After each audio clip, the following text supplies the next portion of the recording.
bet you're wondering why I'm sitting at a table so small.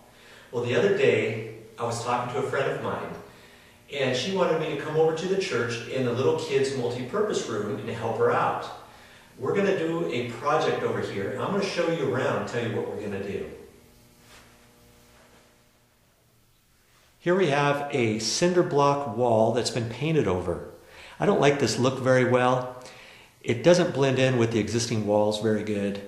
And so I'm going to float this wall out and prepare it so we can paint over it so it will look nice and smooth. Here's a transition area on that cinder block wall. At the top of it there's some windows, and then there's some wood trim underneath the windows so that the windows sit on top of that. What I'm going to do there is put some tape over there and finish that off so you're not going to see that unsightly transition between the new wall and the window. So that's just going to look like sheetrock painted all the way up to the top of the wood. Here's a ceiling connection. The sheetrock tape, it's inside corner tape from the wall and the ceiling. It's all rippled, so we're going to cut that out, reinstall some sheetrock tape, and tape top and finish this little area. Here's another seam on the ceiling. It's in between two pieces of sheetrock, and the sheetrock tape has blistered right there. It's gotten some moisture in it from up in the attic, and it's come down. What we're going to do there is cut that out, and we're going to install some tape there and finish that off. If you'll see there's a horizontal line going all the way across the wall, and it's kind of unsightly, and I want to get rid of that. Take a look at the window on the left. The sheetrock there has a round corner bead on there, and it finishes nicely around the window. What I'm going to do around the door on the right is we're going to take that trim out of there, and we're going to put some corner bead all the way around the door frame and match up just like how the window looks. I've got two long sliding glass doors to put that round corner bead on. So if you notice, the door on the right doesn't even have any of the wood trim. But the main reason why I don't want to just put some wood trim up there is this wood trim really doesn't look the best anyway. So if we're going to redo this room, I want to make it look nice. I want to match the existing conditions. The windows have the round corner bead on there. So that's why I'm going to take all this off, put the round corner bead on. I've got my work cut out for me. It's a little tricky to get this stuff on there, but I'll show you how to do it. And just want to let you know what we're in for. Here you'll notice a cinder block column that is a vertical column between the two doors that I'm going to work on. It's kind of in the rough stage. They try to put some sheetrock mud over it and spray texture it, but there's a lot of imperfections on it. The top of it has a gouge taken out of the concrete, and so we're going to spruce that up. We're going to make that look a lot nicer. I'm going to put some corner bead on there and trim it all out, redo it, make it look real nice.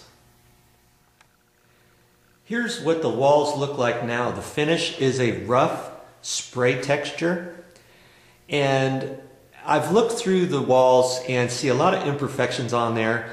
What I'm going to end up doing here is I'm going to float out all of these walls and make them look smooth.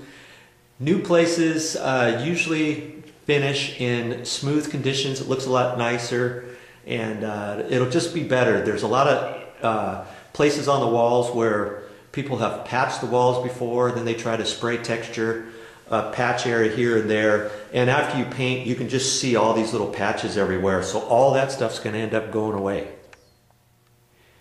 Here's a little mark on the wall I was telling you about.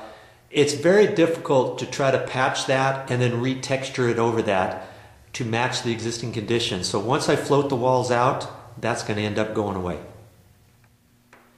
Here's two plugs on the wall. The one on the right we're going to leave, but we're going to go ahead and take that brown receptacle out of the wall. We're going to put a white receptacle on there, and we're going to put a nice white cover plate on there. That way the two will match.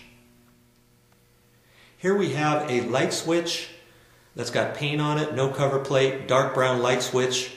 We've got white electrical outlets on the wall, so we're going to take this out and we're going to put a white light switch here with a white cover plate.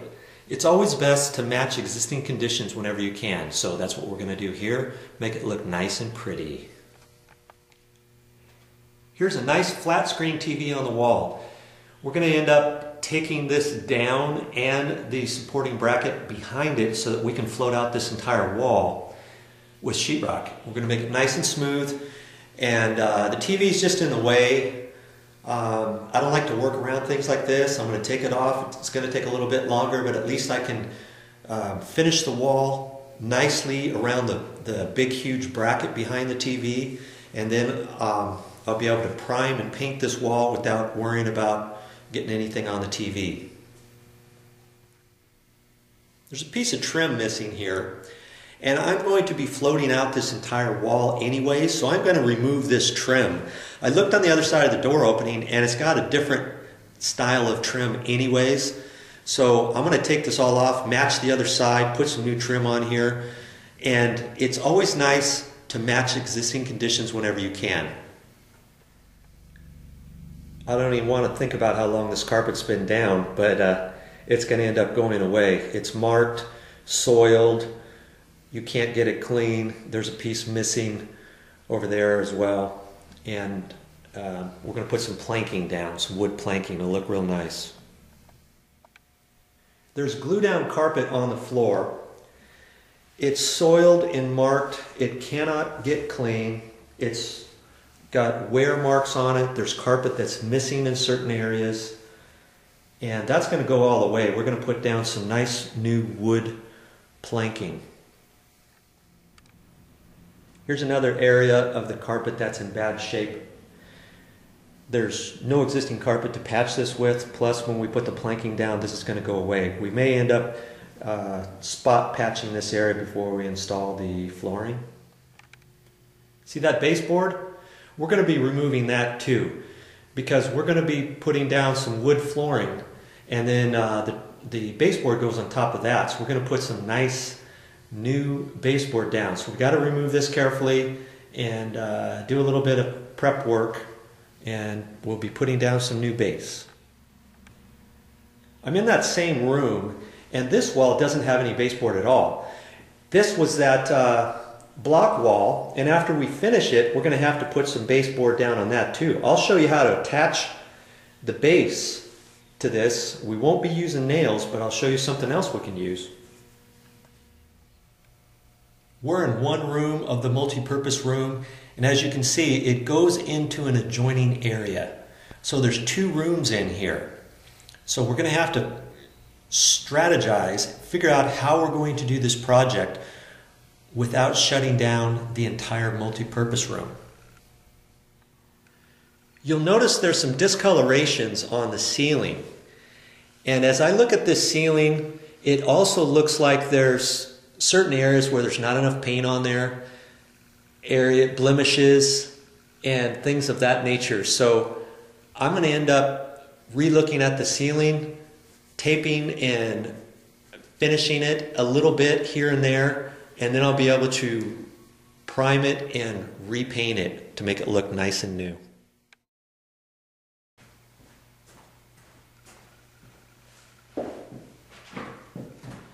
Well, I'm going to have my hands full with this project, but I'm up for the task. Are you?